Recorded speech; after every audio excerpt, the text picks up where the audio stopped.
Bonjour et bienvenue à Qu'en pensez-vous, votre émission d'actualité où on fait le tour d'actualité de la semaine avec un panéliste, on donne notre opinion, on essaie d'analyser ça pour vous. Donc, on va faire ça encore cette semaine. Avec moi, Jules Simard, éditorialiste et journaliste pour le Nouvel Hebdo. Bonjour. Ça va bien? Ça va toujours très bien. Oui. Prêt à te lancer dans l'actualité? On est prêt. On va se lancer tranquillement parce qu'avant, je veux parler de quelque chose, d'actualité régionale. Je veux parler de la pièce de théâtre Saint-André de l'Épouvant. Écoute, jeudi, c'est à Dolbeau. Va voir ça. C'est excellent. Je suis allé hier à Alma. C'est fantastique parce que Samuel Archibald, c'est une pièce, en tout cas, qui est tellement régionale. Samuel Archibald, un gars d'Arvida. On a aussi Danny Michaud, un gars de Dolbeau. Ouais. Bruno Paradis, un gars de Normandin. La distribution est écœurante, mais c'est surtout la portée de la pièce, parce que c'est inspiré de la tradition orale du Saguenay-Lac-Saint-Jean. Mm-hmm.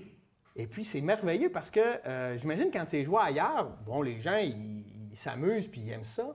Mais là, la portée que ça a quand il a dit on est allé dans un mariage à Dolbeau et puis on est revenu, mon chum était bien chaud puis il a conduit jusqu'à Desbiens. Quelqu'un de Montréal, il fait il conduit chaud, mais pour nous, on voit tout ce qu'il a fait. Oui, c'est merveilleux puis c'est très drôle, mais c'est en même temps épeurant. C'est un bon suspense. Ça faisait penser à ce que Jimmy faisait avec La Route des Mille Histoires, une version plus adulte, plus un peu trash, on peut dire. Ouais. Vraiment à voir, là. J'en ai entendu parler, mais j'ai pas eu l'occasion d'avoir personne là, qui est allé la voir. C'est un succès. Ils ont eu 1500 personnes à Jonquière quand ils l'ont présenté. Puis écoute, c'est excellent. Est-ce que tu sais s'ils font le tour du Québec avec? Ou, Là, ce qui est particulier, c'était que quand ils ont parti le projet, c'était en collaboration avec Montréal, avec le Théâtre La Rubrique et avec un théâtre de Carleton-sur-Mer qui est dirigé par Danny Michaud, ici. Ouais. Et puis, c'était compris que quand Samuel Archibald s'est fait demander pour écrire la pièce, dire OK, mais il faut que ça se joue au Lac-Saint-Jean. C'est le fun parce qu'on est un peu le test et probablement que ça va partir en tournée parce que c'est vraiment excellent. C'est bon. Puis on se le souhaite parce que ça parle de nous autres. Ben ouais, ça parle de nos mythes et légendes du coin. Là, vraiment, là, c'est délicieux. Bravo, fais attention à la notion de mythe. Là. Ouais. Si les gens partent de Dolbeau pour aller à Desbiens bien chaud, on ne parle pas d'un mythe. Non, c'est ça. C'est sûrement des gens. En tout cas, moi, je voulais dire un gros bravo. Plus que ça. Hier encore à Alma, la salle Michel Côté était pleine. Je trouve qu'il y a un engouement. Ah, c'est bien, c'est le fun. Hein? C'est le fun qu'on donne le théâtre aux gens, puis qu'on... C'est ça, on va chercher vraiment nos petites affaires. Ça vaut la peine. Mais c'est plaisant de voir aussi comment est-ce que l'économie du savoir ou l'économie de la création, qu'elle soit culturelle, peut nous amener non seulement comme un bienfait intellectuel, mais aussi des bienfaits et caractère économique.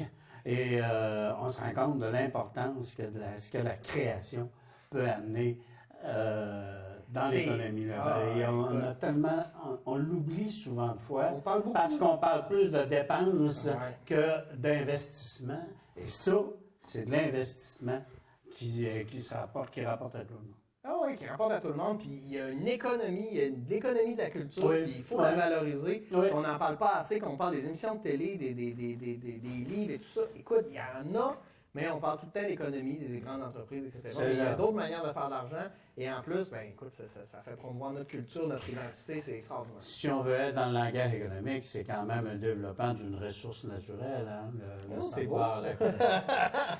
C'est très beau, c'est très beau. Bon, en parlant d'épouvante, semaine de prévention des incendies. Ouais. C'est une de mes plus grandes peurs, c'est les incendies. Chaque fois que ça arrive, cette année, j'ai changé tous mes détecteurs de fumée, me suis acheté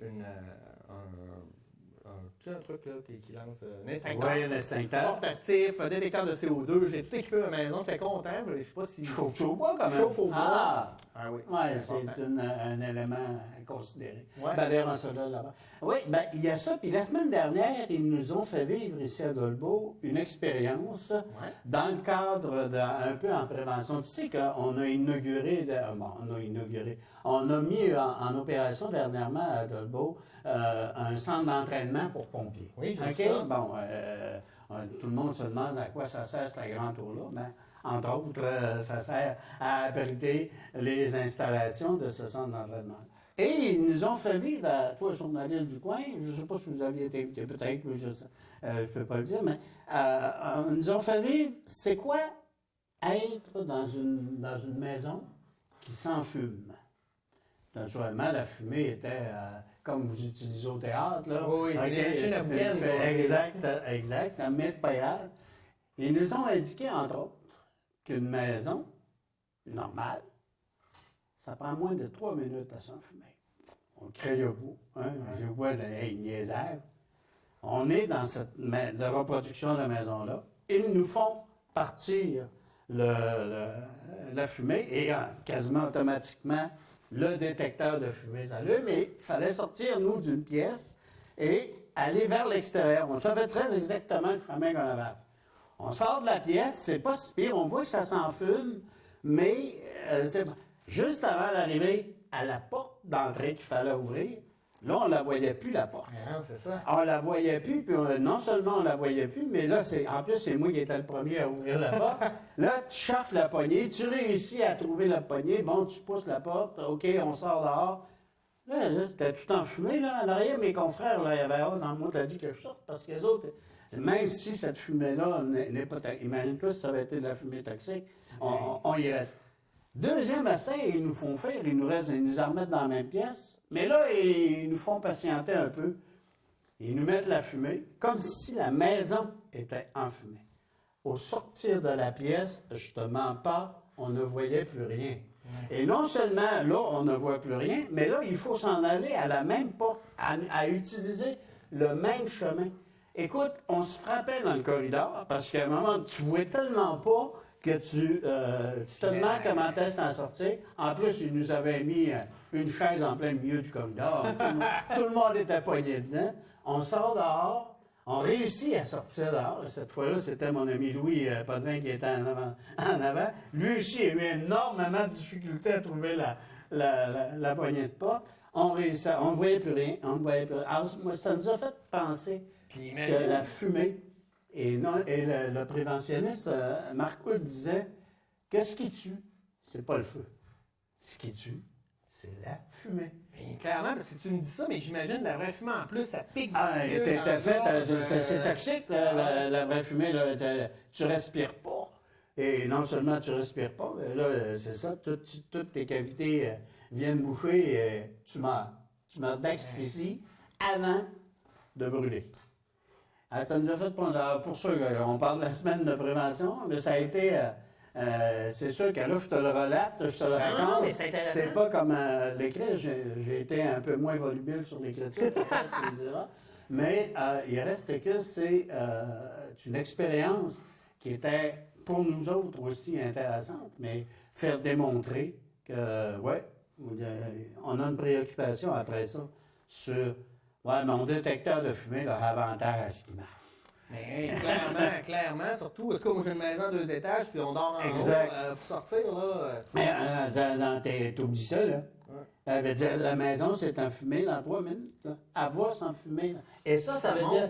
Oui, d'en haut en bas, là.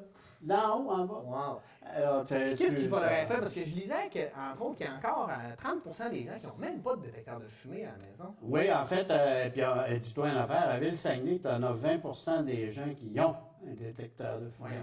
80% ne l'ont pas. Et ici, à Dolbeau, on est parmi, je dis Dolbeau, en fait, l'est de la MRC, selon le préventionniste, on est parmi les populations qui en ont le plus. Peut-être parce qu'on est un peu parfois isolé, hein, un peu plus éloigné du service de pompiers. Là, ça lui prend un certain temps, même s'ils rentrent dans les normes. Mais ça leur prend un certain temps. Peut-être qu'on s'est davantage sensibilisé à l'importance d'avoir ce détecteur. Il y a ça, mais on me dit que c'est vraiment une habitude que nous avons prise et qu'on respecte à ce moment-là ce qui nous est suggéré dans le cadre il y a un autre élément aussi dans la semaine de prévention des incendies qui, depuis une couple d'années, ils font ce qu'on appelle la grande évasion, pas la grande évasion, en tout cas, le grand déménagement, quelque chose T'es dans la maison, je me souviens pas du terme exact. Faudrait que je regarde mes notes. Tu sors à 19h ce soir. OK. OK? Tout le monde, on invite toutes les familles à sortir de la maison comme s'il y avait un feu OK. et de trouver, d'emprunter le chemin qu'on s'est déjà tracé dans la maison au cas où il y aurait un incendie. On se fait un plan. OK, toi, tu es dans telle chambre, donc la sortie la plus proche, c'est celle-là. S'il n'y a pas le feu dedans, c'est par cette sortie-là que tu vas prendre. Un autre prend une autre sortie. Et on se trouve à un moment de rassemblement à l'extérieur.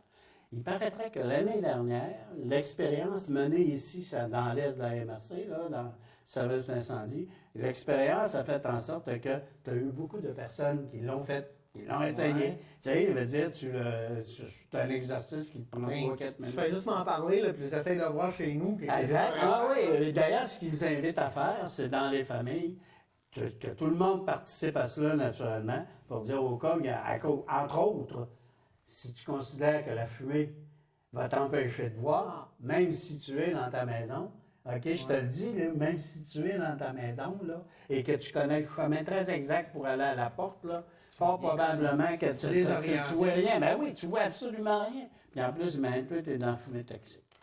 Ouais. Alors, c'est un... Le message est lancé. Écoutez, allez vous acheter des détecteurs de fumée, allez changer vos piles. Puis à ce temps, c'est le fun des nouveaux détecteurs. Ils ont des piles au lithium, ça dure 10 ans sans les changer. C'est merveilleux. Oui, on nous conseille quand même de voir régulièrement à voir qu'ils font ça. Au moins 5 ans. Ah oui, je suis sûr.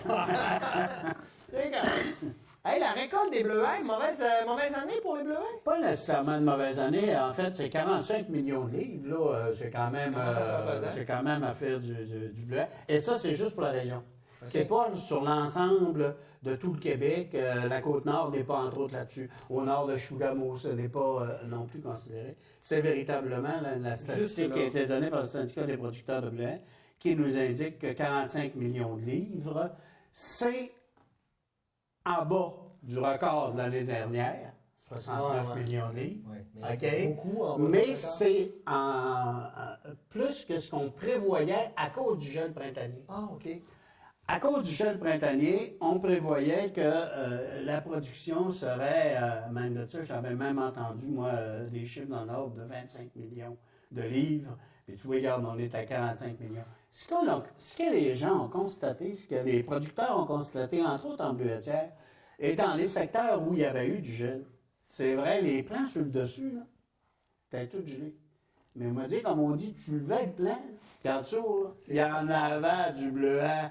Il paraîtrait que ça a été... Les plants sur le dessus ont protégé les plants dessus. Exactement. C'est-à-dire qu'eux, ils ont gelé sur le dessus. Et en bas, ben, ça a le moins gelé. Okay. Donc, ça a fait en sorte qu'on a pu avoir des productions. Parce que je me souviens, entre autres, dans le secteur de Notre-Dame-de-Lorette, on disait, ça ne sera pas fort cette année, le gel nous a affecté pas mal. Puis en fin de compte, les producteurs s'entrairent pas si tant pire, comme on dit, parce que ça peut avec. Fait que, oui, 45 millions, c'est vrai, c'est 65 de la récolte de l'année dernière qui, rappelons-le, était un record de tous les temps. Oui, OK. Okay? Or, avec... Puis la moyenne, c'est quoi, à peu près? À peu près ça, semblerait-il, entre 50 millions de livres habituellement. On parle d'une bonne saison. Maintenant, plus... Tu vois, c'est parce qu'il faut faire attention à cette statistique-là. Plus tu vas avoir de producteurs et de bleuetières, plus tu vas avoir de bleuets aussi. Oui, c'est ça. Qui vont se récolter. Ce qui est peut-être plus inquiétant, dans un sens, c'est le bleuet en forêt. Ouais. 2 300 000 livres, ça, là, c'est 50 de ce qui s'est ramassé l'année passée. Oui, mais, ouais. Donc, tu as moins de cueilleurs. Oui, c'est ça, parce que les bleuets sont là. C'est ça, oui. D'ailleurs, on me disait, quand je parlais avec les représentants du syndicat des producteurs de bleuets, on me disait que, près comme au nord de Chibougamau, il y a eu, la récolte a été plus meilleure, semblerait-il, en forêt, entre autres. Ouais. Du couvert aussi. Il y avait du bleuet, comme on dit, mais il y avait aussi plus de cueilleurs. Ça entre en ligne de compte. Est-ce que ça se peut qu'ici, les gens aient délaissé un peu la cueillette en forêt pour aller plus dans les bleuetières? C'est sûr que ce phénomène-là est entré en ligne de compte, mais aussi en forêt, ça coûte un bras, aller en forêt. Ça coûte un bras aller cueillir du blé, là. Peut-être ton char, comme on dit, là, pour aller là, il veut dire, faut que tu ramasses du blé, là. Ouais. Puis le prix est bien beau à être, entre guillemets, intéressant. Il est, mais bon, le prix, hein. Parce que pour avoir, t'as déjà cueilli du blé, puis moi ici, puis moi, Moi, deux heures. Juste 2 heures. Moi, j'allais des étés de temps. J'ai compris Étant plus rapidement jeune que que c'était toi, pas pour moi. ça me permet de faire en sorte que... Non, moi, c'est clairement pas pour moi. Mais effectivement, on est jamais content du prix qu'on nous donne, parce que c'est travaillé, cueillir du blé. Oui. Surtout qu'aujourd'hui, avec la machinerie, tout le monde dit, ça va pas si pire, on peut en cueillir. Mais il Il reste... faut que tu t'équipes, il faut que tu l'achètes. Oui, c'est ça que je veux t'amener. Et en forêt, tu sais, la belle machine motorisée là, que tu ramasses dans une BHA sur un terrain bien planche, là, en forêt, là, elle ne marche pas. Donc, tu prends ton bon vieux peigne, ta tapette, et puis tes 2 mains, t'en amarres, puis tu as ton véhicule que tu as tanké, comme on dit, puis ça coûte quand même assez cher à la forêt. Donc, pour que c'est moins intéressant. Ça ne veut pas dire que les gens ne font pas le revenu. Tu fais peut-être plus de revenus d'appoint qu'un revenu comme ça a été dans le temps, dans mon jeune temps. À l'époque. Jadis. Il y a... à l'époque. Bon, ben super. Élection, on en parlait un peu. On en reparlait un peu plus tard là, sur globalement, mais c'est parce que cette semaine, il y a eu comme les débats, mais régionaux. Donc, dans les trois, on a eu à Radio-Canada, ils ont fait des débats. Puis, c'est parce qu'on en a parlé aussi la semaine dernière, puis je trouve qu'on n'a pas grand-chose. Régionalement, là, je ne veux pas parler de la campagne, j'ai mon opinion là-dessus, je la trouve un peu pathétique, mais je trouve qu'il n'y a rien. On dirait que chaque débat, autant les débats des chefs télévisés que ça, on dirait que tout le monde essaie de nous convaincre que les autres sont pas bons. Fait qu'au bout du compte, tu as l'impression que tout le monde n'est pas bon, puis que quoi, on devrait voter pour quelqu'un d'autre. Honnêtement, il y a ce débat-là, mon père est plus fort que le tien, mais au-delà de cela, les préoccupations qui ont été amenées dans cette campagne électorale, qui fut, Dieu le sait, assez longue, n'ont pas été celles du quotidien des gens. Non. Et plus tu t'éloignes au niveau du pouvoir, plus tu t'éloignes justement de ces préoccupations quotidiennes des gens, le pouvoir municipal est celui qui est le plus proche, donc on le voit un peu plus, on n'a pas nécessairement beaucoup d'intérêt non plus, mais à tout le moins, on le sent peu rapidement. Mais il y a eu des débats qui ont été au-delà de la préoccupation quotidienne. Moi, quand j'entends Denis Lebel, dans le comté Roberval, nous parler du NICAB, je fais erreur de casting. C'est pas ça que je dis, c'est que les débats qui ont été amenés ont été loin des préoccupations des gens, donc on n'a pas accroché. Puis, localement, on peut dire que... Tu as vu combien de candidats, toi? J'en ai vu 2. T'en as vu 2? T'es chanceux, toi? Oui. Mais c'est ça. C'est sûr que c'est pas moi qui a été le plus affecté, non, mais parce que à la couverture des campagnes électorales, mais j'en ai vu 0. OK. Mais je trouve qu'on... C'est ça, je trouve qu'on pédale beaucoup, puis c'est tout. C'est hyper négatif. J'ai hâte, moi, d'avoir des politiciens. Je ne sais pas ce serait quoi un politicien qui arriverait pour dire la vérité et qui nous dirait, pas ce qu'on va entendre, mais ce qu'il veut réellement faire. Si ça marcherait, mais ça serait l'essayer. Ça veut dire, on a peu... au début de la campagne électorale, j'avais écrit un papier dans lequel je disais ça serait peut-être le fun qu'on profite de de cette immense campagne électorale pour mettre de l'avant, effectivement, où vous voulez nous amener, où vous nous proposez d'aller collectivement. Faites-nous rêver. Et, oui, faites-nous rêver, ou encore, dites-nous, bon, écoutez, on est dans dans telle affaire, mais voilà, moi, je voudrais qu'on travaille à faire ça. On l'a pas eu. On ne l'a pas vu. Peut-être que la presse a un rôle à jouer là-dessus. Ça, c'est sûr, c'est certain. C'est toujours plus facile de faire une clip avec ou encore mon père est plus fort que le tien. Là, je veux dire, c'est toujours plus facile de faire une clip avec ça que de parler du véritable enjeu puis d'aller dans le fin fond de l'enjeu. Ça se vend mal. Puis on se dit, le monde, c'est pas vrai que le monde n'est pas intéressé. Le monde est intéressé à savoir où tu veux nous amener. Et ça, là, si tu le débats, et si tu le montres, et si tu le dis, tu es écouté, entendu, et on prend une décision en conséquence. C'est là le gros problème Moi, de nos campagnes électorales. Oui, parce qu'ils nous prouvent là, qu'ils jouent juste le jeu électoral, et puis pas que c'est pas intéressant, mais ça nous prouve que l'objectif, c'est de gagner. C'est pas nécessairement de changer les affaires et d'apporter les belles valeurs, ils n'existent pas vraiment. Écoute, en tout cas, je suis déçu. Oui, Mais régionalement, en tout cas, là. On n'a pas. Des débats régionaux, on n'a pas eu. Non, Je sais qu'il y a eu des débats de candidats. Oui, mais c'est ça. Mais on n'a pas eu d'enjeu, véritablement d'enjeu. Je suis content d'entendre ça, ça me donne pas l'impression que je suis fou. Ah non, honnêtement, là, il faut que j'écrive un édito pour inviter les gens quand même à aller voter. Je pense qu'on se doit on se doit de le faire. Parce qu'on ne peut pas ne pas aller voter, peu importe que tu ailles annuler ou que tu ailles voter pour quelqu'un ou que tu te trompes en votant.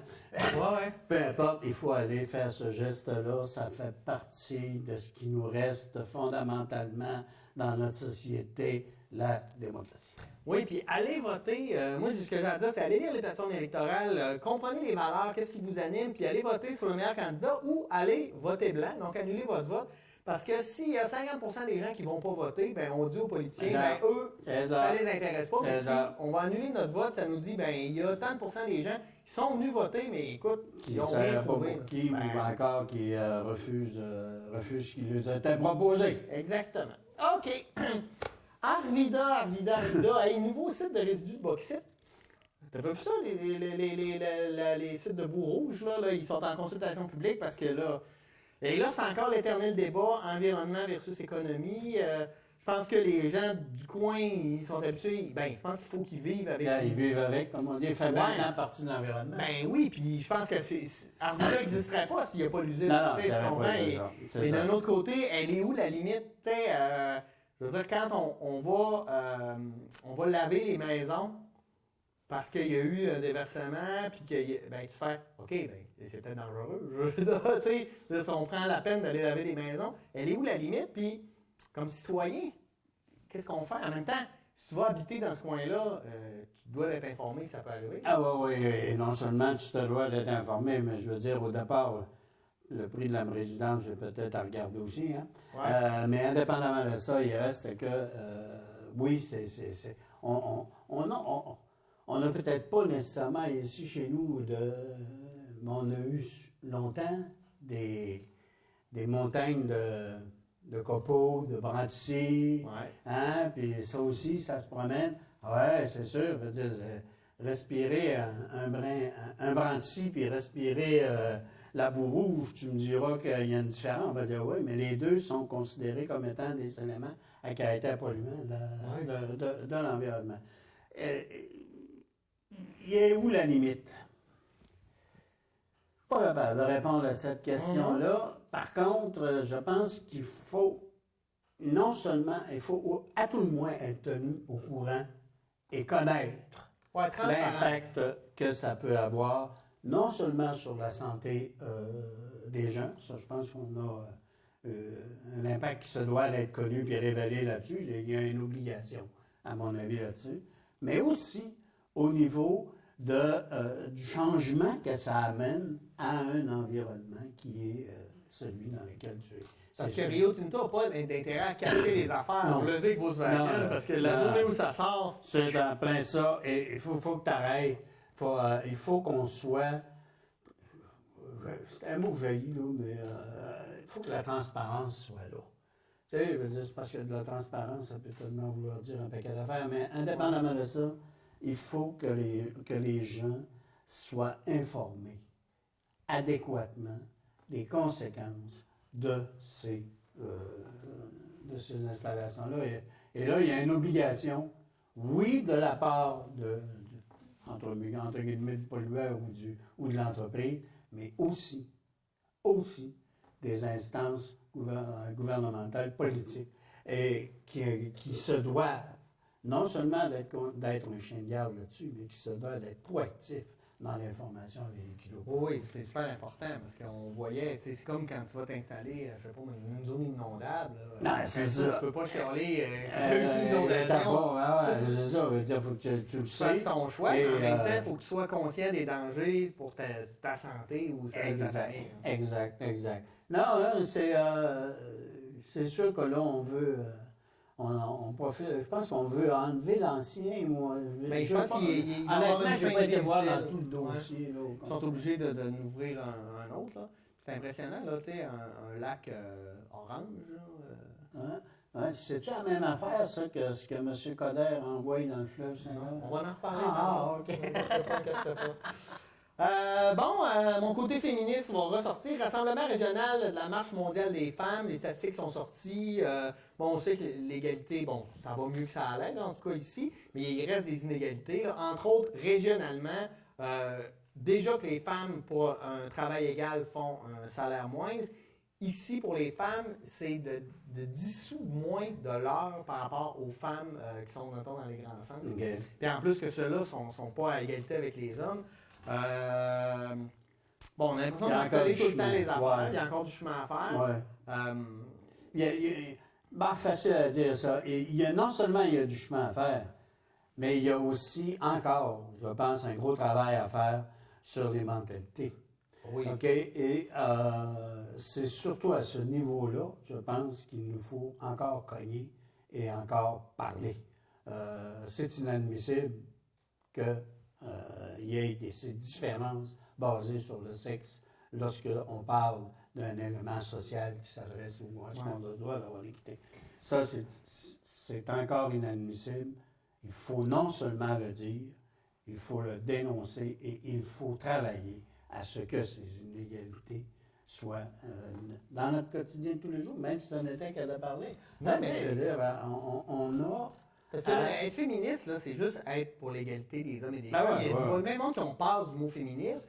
Puis moi, je rencontre des jeunes, puis même des jeunes filles qui me disent « Moi, je suis pas féministe. » C'est parce qu'il y a des femmes qui l'ont été pour toi, là, parce que tout ce que tu as, puis la pseudo-égalité qu'il y a en ce moment, il y a l'élément aussi de tout le discours négativiste qui a couru alentour du féminisme.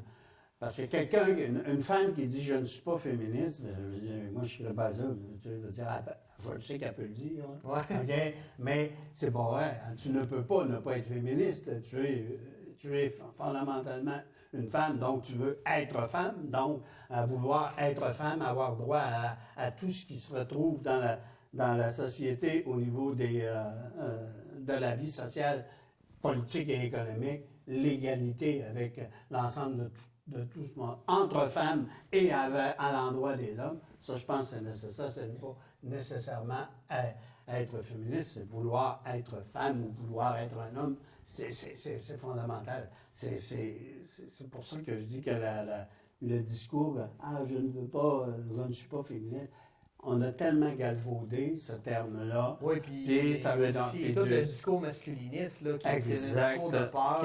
Exactement. À un moment donné, arrêtons d'avoir peur.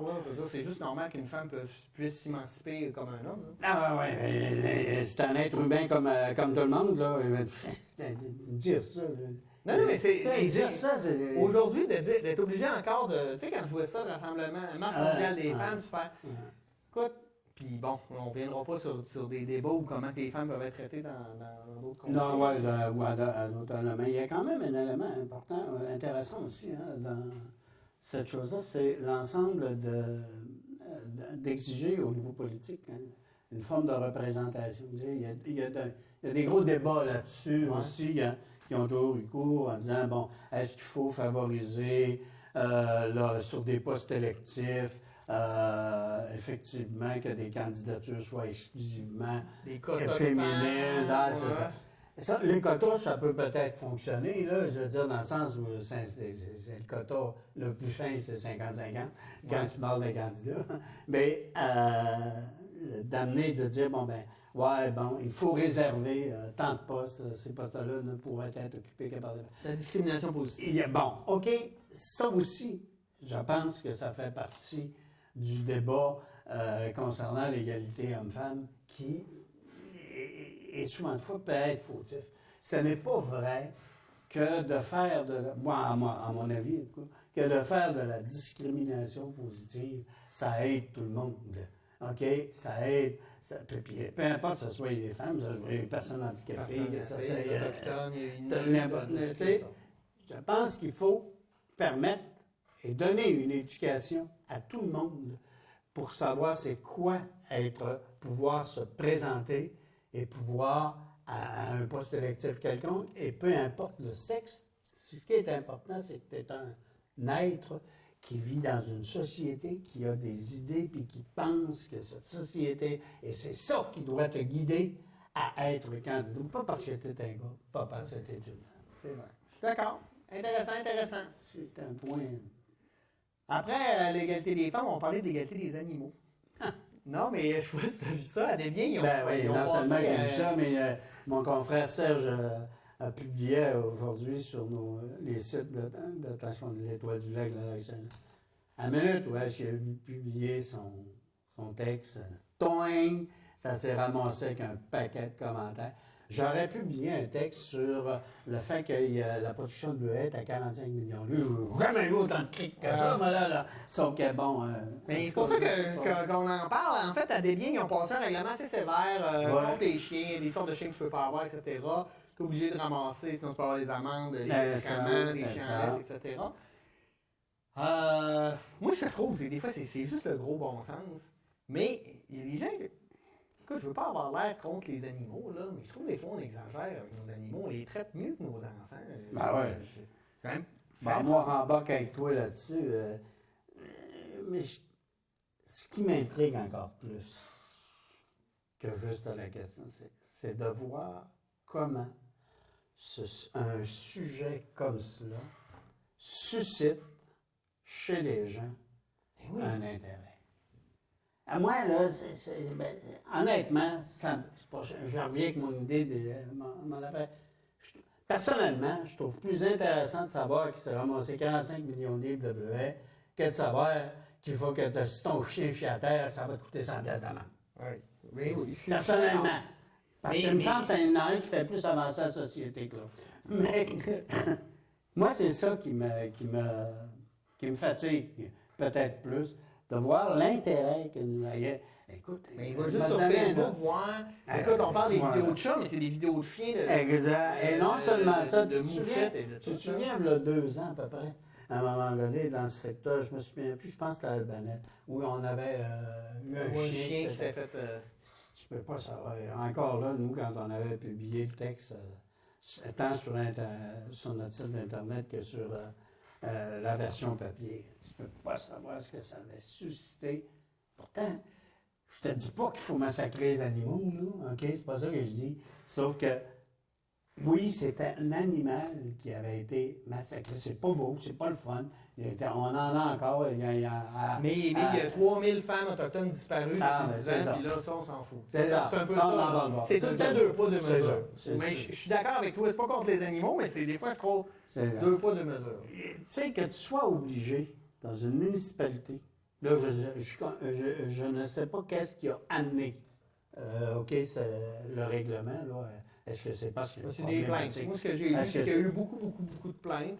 Puis, à un moment donné, il avertissait les gens, puis les gens ne veulent pas comprendre. Fait que, on fait un règlement. Bon, donc, c'est dans ce sens-là que ça a été amené. Oui, c'est sûr qu'il n'y a rien de pire que de marcher dans... Il paraît qu'il faut aller à Paris pour ça. Oui, tu peux aller partout dans le monde. Il paraît qu'à Paris, tu marches pas mal. Parce que tu regardes dans l'air. Ah, OK.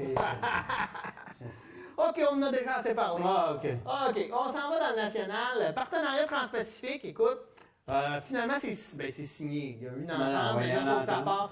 C'est pas signé dans le sens qu'il faut que ça passe dans tous les parlements, que ce soit accepté par les pays. Non seulement là, il faut qu'il le rédige. Oui, il faut qu'il le rédige. Parce que là, on s'est entendu sur les grands principes de base. Et puis là, il y a la rédaction de cela. Les virgules vont y aller. Exact. Et c'est là que ça peut peut-être être plus long qu'on pense. Mais indépendamment de ça. Bon, pas bon. Et bon, pas bon. Là, ça, c'est parce qu'il y a un peu les arguments. Mais je veux ton point de vue. Et est-ce qu'il y a un gros rattrapage électoral à cause de ta campagne électorale là-dessus? En tout cas, oui. Ouais. Oui, je te laisse aller. Civiliser, entre guillemets, les relations commerciales entre pays ou entre dans un contexte de mondialisation de l'économie, moi, je suis d'accord. Donc, ce genre d'entente-là permet effectivement d'amener jusqu'à un certain point le respect de pratiques commerciales dans des pays. Et lorsque tu te dois d'aller magasiner ou de faire du commerce avec l'extérieur, au moins d'avoir des pratiques similaires sur lesquelles tu te dois de t'en tenir. C'est pour ça que ces types de partenariats-là sont nécessaires.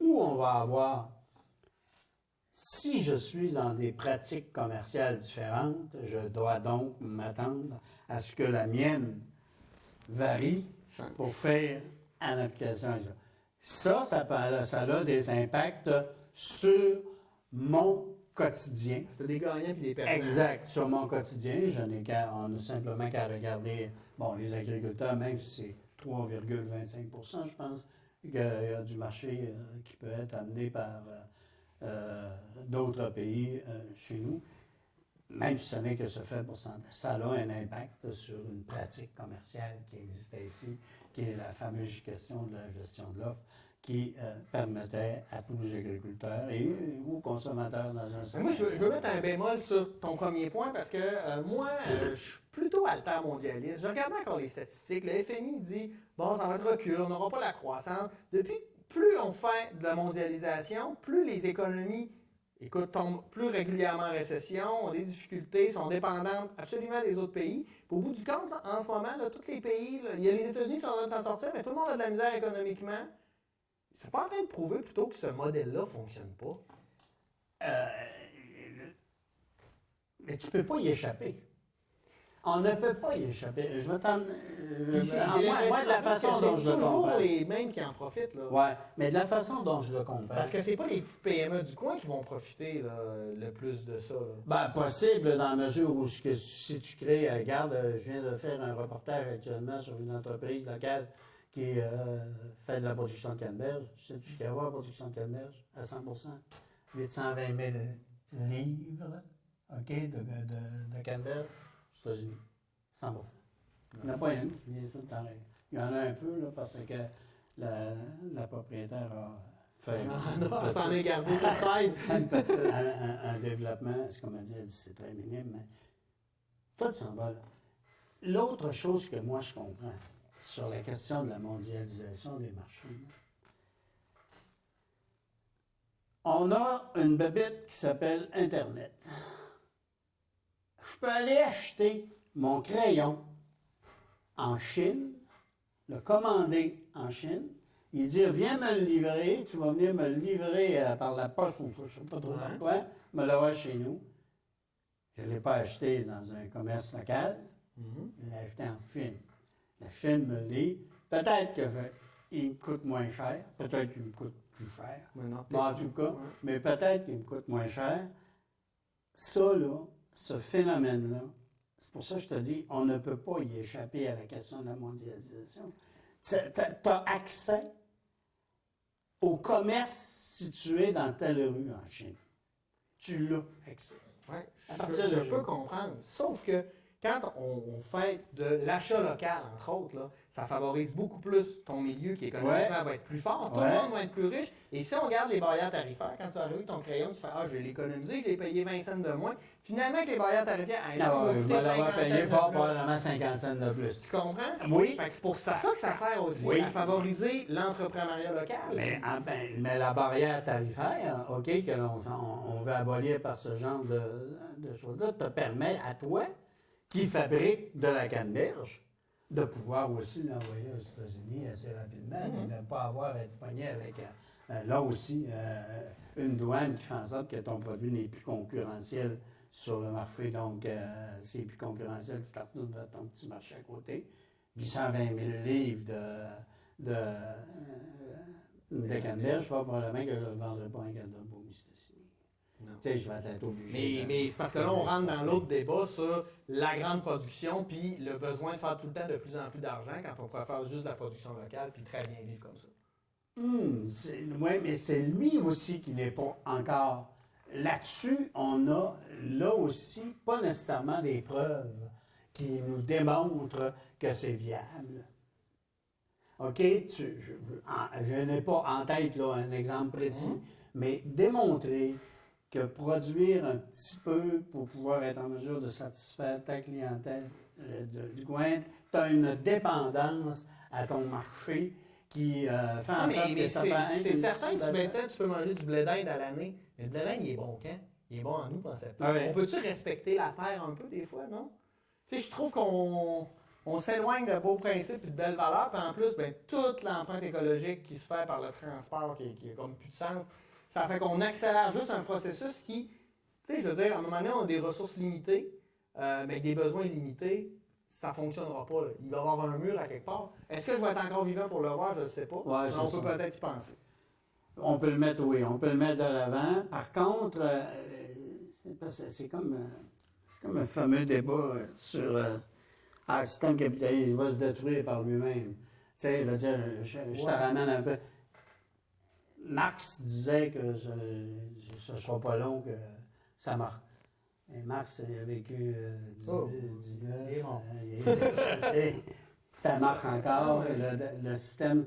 Mais moi, c'est pas contre faire de l'argent, Non, mais c'est des fois de favoriser les parce que le système capitaliste, je l'amène dans le sens où toutes nos pratiques à caractère économique sont basées sur non seulement faire de l'argent, oui, donner une satisfaction à des besoins, s'organiser pour que ces besoins-là se multiplient, pour pouvoir en produire davantage. Mm-hmm. Ça fait partie du système qui demande à être, je pense, régularisé, d'où le pourquoi que je dis que ce genre de partenariat-là ou ce genre d'entente commerciale-là sont nécessaires et qui rentrent dans ce que j'utilisais au départ, le mot civilisé, de rendre un peu plus civilisé ces pratiques-là, pour justement éviter des choses. Je pense que ton point de vue est aussi valable que le mien. On n'est pas des économistes non plus, là, tu sais. Non. Puis même l'économie, moi, ça me fait mais ça me fait rire parce qu'on parle ça de l'économie comme si c'était une science exacte. Il ne faut pas oublier que l'économie, c'est une science humaine. Exact. Et que les sciences humaines, c'est des sciences non exactes, donc hyper complexes. D'ailleurs, as-tu remarqué que la majorité des prédictions économiques n'arrivent pas? On dirait qu'ils sont aussi bons que ceux qui font les experts sportifs, qui font des pôles et qui prévoient. Ouais, c'est ça. Et la météo aussi, à certains égards. C'est Même s'il y a un fondement un peu plus scientifique sur la météo. OK, on va revenir à Denis Coderre, son déversement d'eau usée dans le fleuve. Okay. Là, c'est comme devenu un drame national. Là. Bon, déversement dans le fleuve, il y a des réparations à faire, tu es obligé de déverser. Là, il y a plein de points de vue, là, c'est drôle, parce que là, le ministre de l'Environnement québécois nous dit il n'y a pas de problème. Au Canada, on dit non, on va attendre, on va plus d'études. J'ai l'impression que c'est un peu un discours électoraliste. Après ça, j'entendais aussi Claude Villeneuve qui disait bah, c'est pas si pire par rapport à ce qu'on a déjà fait. Ouais, c'est ça. Est-ce qu'on ce phénomène-là, il ne faut pas oublier aussi, c'est reproduit non pas juste à Montréal. Là, okay? Oui. Il y a au téléjournal, on parlait entre autres à Halifax, on parlait d'autres endroits où il y a eu des quantités aussi considérables qui ont été envoyées. En tout cas, là, moi, je ne connais pas dans les autres solutions, mais tu vois. L'autre solution, c'est de ne pas faire la réparation. Oui, là, on risque d'être. Mais dans le sens que peut-être maintenant la technologie nous permet de faire ça autrement, mais ça coûte plus cher. Je ne sais pas. Là, c'est ce que M. Lebel a dit hier. On aurait peut-être avantage à analyser les choses. Mais je ne sais pas t'entendre la réponse de M. Coderre ce matin. Elle est assez correcte. C'était puis honnêtement, il n'est pas loin de la vérité aussi mal. C'est certain. C'est pas. Ça me fait penser au sujet de la bauxite un peu tout à l'heure, justement.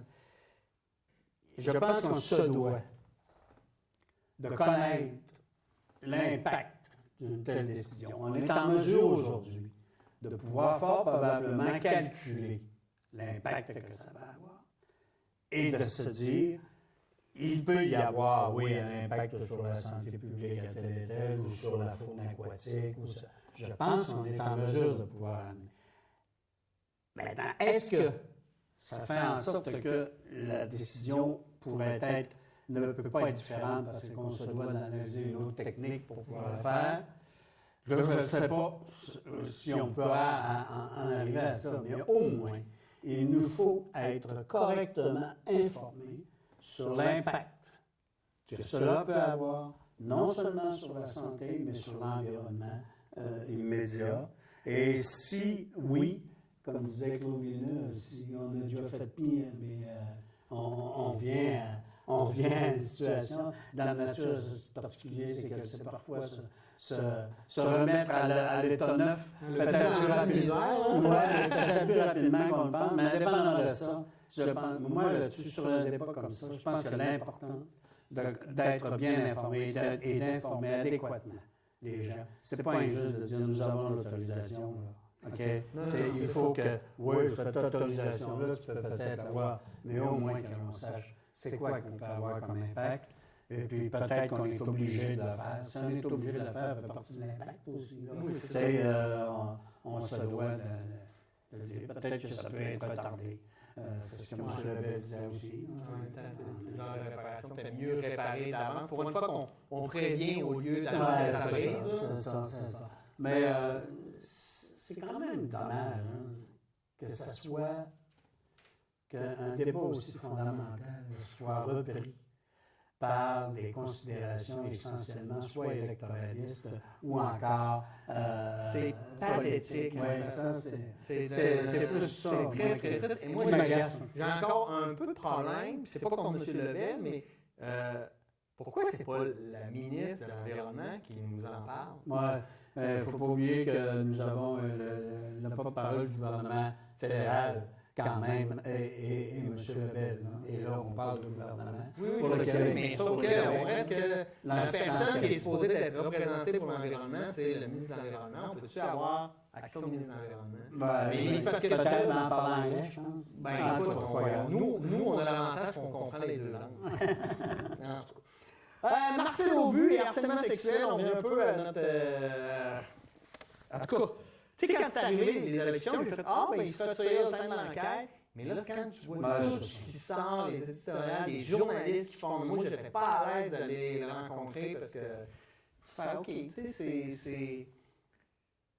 c'est triste. » C'est un peu le débat aussi tout à l'heure. Il s'agit de pratiques et de comportements qui affectent... Je ne sais pas comment est-ce qu'il y a des pulsions qui ne peuvent être contrôlées. S'ils ne peuvent être contrôlés, bien là, je veux dire, en société, on peut leur place non plus. Exactement. C'est pas un argument valable. Non, c'est ça. C'est plus que déplorable. C'est vraiment plus que déplorable. Non pas qu'il soit obligé de donner sa démission, si on s'en fout, mais qu'il ait agi de cette façon-là. Et à l'endroit. Ça a l'air que ça fait comme ça. Je disais ce matin, entre autres, qu'il y avait même une espèce de. Au niveau du comité olympique, au niveau du bureau, à la minute où M. Marcel mettait le pied dans la bâtisse, il y avait un mail qui courait chez l'ensemble de tous les personnels féminins. Le cas Marcel s'en vient. Le cas Marcel s'en vient. Ça voulait dire, checkez-vous les filles, Marcel s'en vient. On pourrait l'écrire M''Arcel. Oui. OK. Bon, négociation dans le secteur public, ça va... Écoute, il y avait l'air d'avoir une ouverture au niveau des infirmières, au niveau des enseignants, là, on dit plus d'absurdité. Jusqu'à ce que j'entends, c'est peut-être que je suis plus informé aussi, étant un enseignant, là, mais... Qu'est-ce qu'on fait où ça va nous conduire, ça va nous conduire probablement, oui. Oui, c'est ça. Il y a eu beaucoup de règlements négociés au cours des... J'espère que dans les votes spéciales, ils vont aussi mettre l'augmentation de salaire pour les députés. Ils pourraient mettre ça une petite fois, une bus. Faire tout un même kit. Non, je pense que ça va s'en aller là. Et en attendant, nous allons avoir droit à une crise sociale. C'est l'opinion publique, en fait, qui va sûrement faire pencher à la balance? Oui et non.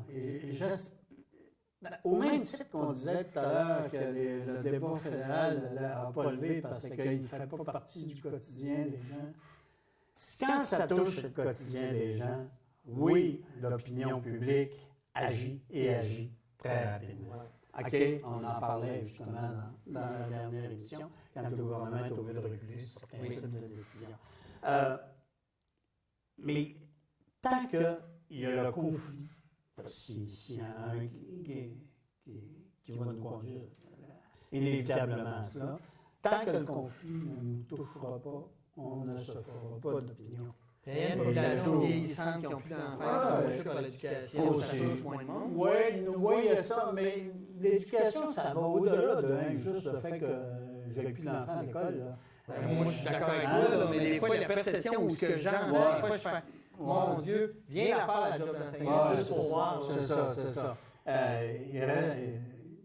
Ce débat-là, malheureusement, lui, ne se fait pas sur la scène publique, ne se fait pas sur la place publique.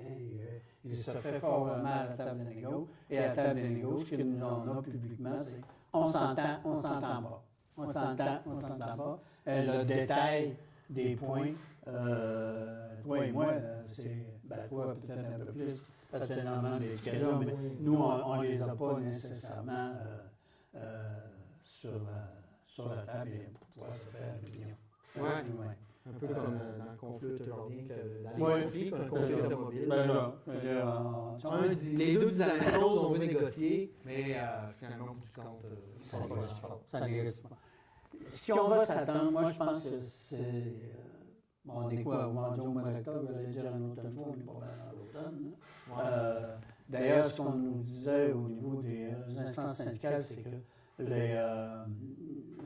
les mouvements de grève rotative et ces choses-là devraient davantage, entre autres dans la région, devraient davantage se situer au cours du mois de novembre. C'est là qu'on devrait voir et c'est là qu'on va commencer fort probablement à affecter, où ça va affecter dans le quotidien des gens. Et c'est là que l'opinion publique va peut-être forcer soit un ou l'autre à... Je reviens à l'enseignement, c'est peut-être parce que c'est ce qui me touche le plus, mais tu trouves pas ça étrange que quand le printemps, les étudiants disent « Oh, un printemps chaud », les enseignants centrales syndicales ont fait « Nous, on aimerait mieux ça à l'automne ».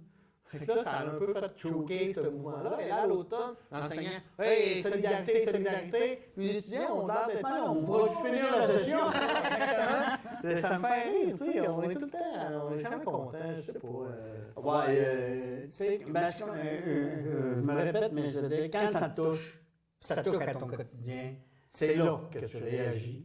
Et tant que l'étudiant ou... les étudiants, la différence, c'est qu'eux sont prêts à se battre pour plus que juste l'éducation. Oui. C'est la différence avec la majorité des gens qui pensent juste à leurs petites affaires et sont pas capables de voir les autres. C'est ça. Moi, je leur donne ça. Maintenant, ça ne veut pas dire que c'est parfait et que je suis d'accord. Mais je pense que socialement, on aurait une grosse réflexion à se faire socialement aussi sur ce processus de rapport de force dans le cadre des négociations, que ce soit dans le domaine public ou que ce soit aussi dans le domaine... On a-tu d'autres moyens? Je le dis, rapport de force, on est toujours en opposition. On dirait qu'on ne veut jamais travailler ensemble. J'aime pas parler avec ça. C'est ça, mais tu sais, c'est là-dessus, je pense qu'on aurait peut-être... Puis je pense que les syndicats, le patronat, on leur passe du temps là-dedans. Il y a une autre manière de faire. Il fut un temps, je pense que c'est lors de la dernière, on était avec M. Charest, ça avait là aussi crié, on a fait des lois sur le baillon pour pouvoir être en mesure de passer les choses. Aujourd'hui, on change les règlements pour pouvoir permettre, ou on donne plus de, entre guillemets, pouvoir à des instances pour être capable de régler les conflits. En fait, on veut sans que c'est on veut juste changer le focus. C'est ça. La société est-tu malade? Ben écoute, j'avais un débat avec un ami qui me disait on ne s'est jamais aussi bien porté dans le sens que les gens sont moins malades. Mais il y a comme plus de problèmes, puis j'ai l'impression que moi, ça me touche. Il y a plus de façon de les régler. Non? On ne veut pas s'asseoir et les régler. Puis on dit, regarde, ma position, c'est ça. Oui, mais la mienne, c'est ça, puis... Liberté d'expression. On règle pas grand-chose. Hey, merci Jules d'avoir été les nôtres. Ah, C'était ça vraiment va bien. bien. Ah oui, écoute, nous on parle, puis la vie va comme ça. Eh ben, j'aurais donc aimé te parler du fait que le ministre de la Santé a complètement oublié tout un secteur pour pouvoir être en mesure de nommer des gens chez un conseil d'administration qui va prendre des décisions sur qu'est-ce qui se passe dans la MRC Magdalene. Est-ce qu'on est en train de parler d'un hôpital? Mais on a le temps d'en parler. On espère, on va en parler, mais déjà pas nécessairement. Mais que collectivement aussi, on en reparle. Hey, merci d'avoir été des nôtres. Comme je vous disais chaque semaine, vous, qu'est-ce que vous en avez pensé? Écrivez-nous tvldn9@videotron.ca ou suivez-nous sur Facebook pour les émissions, vos commentaires. Écoutez, je vais être franc, là, j'en reçois pas beaucoup, mais j'aimerais ça cette semaine que vous forciez, m'en écrivez un, juste un. Je vais vous répondre personnellement. Là-dessus, merci d'avoir été des nôtres, puis on se dit à la semaine prochaine. Au revoir.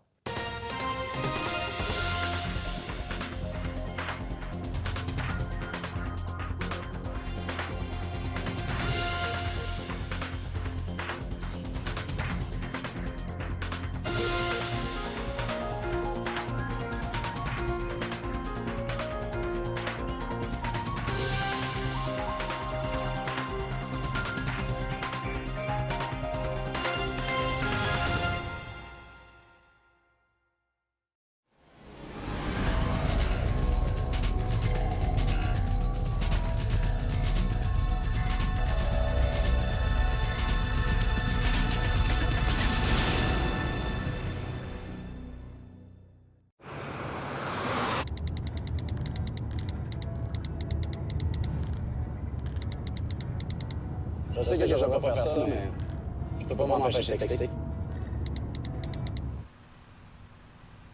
Je sais que mes parents vont être tristes, mais je peux pas m'empêcher de mourir.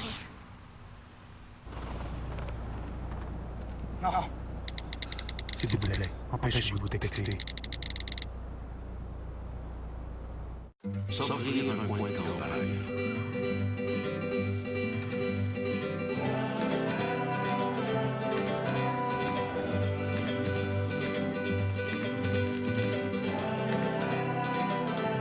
Quel que soit votre projet d'avenir, placez-le en lieu sûr, avec des obligations à taux progressif d'épargne placement Québec pour votre CELI. Parlez-en avec l'un de nos agents d'investissement au 1-800-463-5229.